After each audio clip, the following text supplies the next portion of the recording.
November 2024 will be here before we know it. It's time to start thinking about who we want to be the next president of the United States. We have a diverse group of candidates in the race. There are 3 Democrats, including the current president, 11 Republicans, and a Green Party candidate. We'll start off with the Democrats. Of course, we have current President Joe Biden, who is now the oldest president in U.S. history. His biggest fight right now is pushing to dissolve college debt. Even though the Supreme Court ruled against his legal justification in June, President Biden changed tactics and seems to be on the path to providing student loan relief for up to 800,000 borrowers. Running against President Biden in the Democratic Party is Robert F. Kennedy Jr. Now, if that name rings a bell, yes, he is the nephew of John F. Kennedy and son of Robert F. Kennedy, former Attorney General. He is an American environmental lawyer, believes children should not be able to receive gender transition treatments. He is anti-vaccine and believes vaccines can cause autism. The next Democratic challenger is Marianne Williamson, who is one of 2 women running for president this upcoming year. She is an author of 15 books, 4 of which have been #1 New York Times bestsellers. Many of her books discuss spiritual topics. However, one of her more recent books, A Politics of Love, talks about how we can incorporate more love into our politics in order to combat fear and divisiveness in the political arena. She founded Project Angel Food, a nonprofit organization that has delivered more than 16 million meals to homebound patients since 1989. She co-founded the Peace Alliance and supports the creation of a U.S. Department of Peace. And she calls for a federal minimum wage increase and also reparations for racial injustice. Moving over to the list of Republicans, first up is former President Donald Trump, who is currently fighting 4 criminal lawsuits throughout the country, yet he still has quite a big lead in the polls. Trump wants to end birthright citizenship for children of illegal immigrants. This would mean that these children would no longer be subject to the 14th Amendment protection that all people born in the United States are citizens. He threatened to sign an executive order getting rid of the practice in 2018, but never followed through. And finally, Trump vows to defend and expand gun owners' rights. And next on the list is Trump's former VP, Mike Pence. They had a little falling out because Pence denied Trump's request to not certify the 2020 election results, so now they are running against each other. Pence supports a 15-week national abortion ban. He is pledging to save women's sports by ensuring that athletes compete against other athletes who share the same gender assigned at birth. Quote, ensuring that sports competitions are between those who share their God-given gender. And Pence wants all high school students to pass a civics test before being able to vote. Ron DeSantis has served as the Florida governor since 2018. He has pledged to declare a national emergency on his first day and reverse many Biden policies. He says he will continue the construction of the border wall and reinstate Trump's Remain in Mexico policy. And finally, DeSantis has pledged to get rid of accreditation programs for diversity, equity, and inclusion with control of the Department of Education. DeSantis says he would offer alternative accreditation regimes that would be colorblind.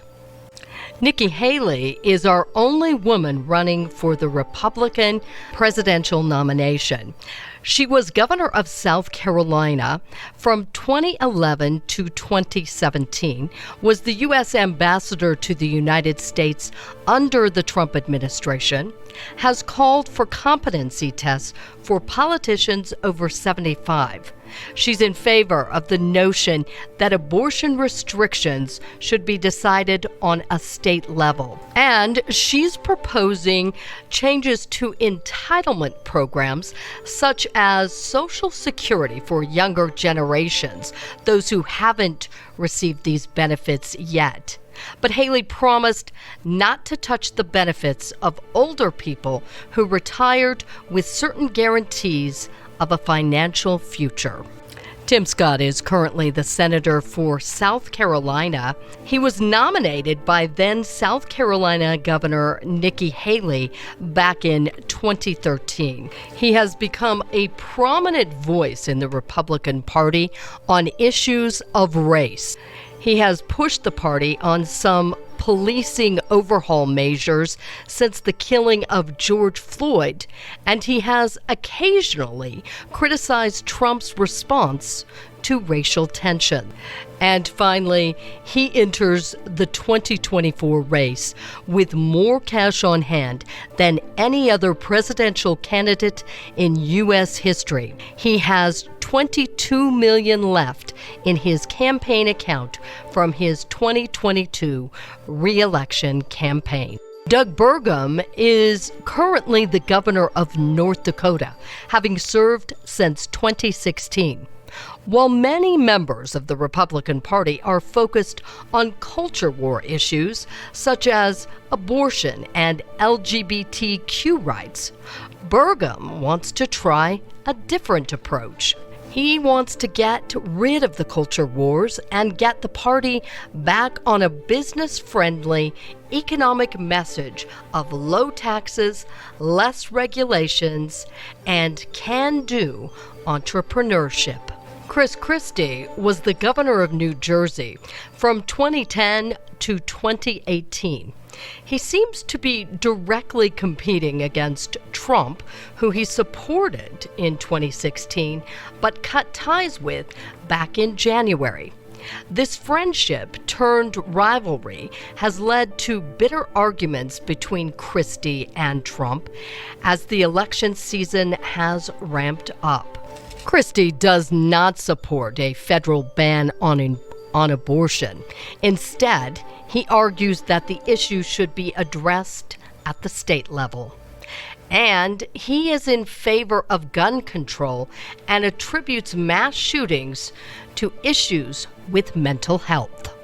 Larry Elder is a conservative talk radio host based out of California. While he has no experience holding elected office, he does have election experience. He ran against California Governor Gavin Newsom in 2021. It was a recall election, but he lost. He supports Enforce the Law Act, allowing legislation to create a commission with the power to discipline or remove prosecutors who refuse to do their job and enforce the law. And he is in favor of school choice through school voucher and tax credit scholarships.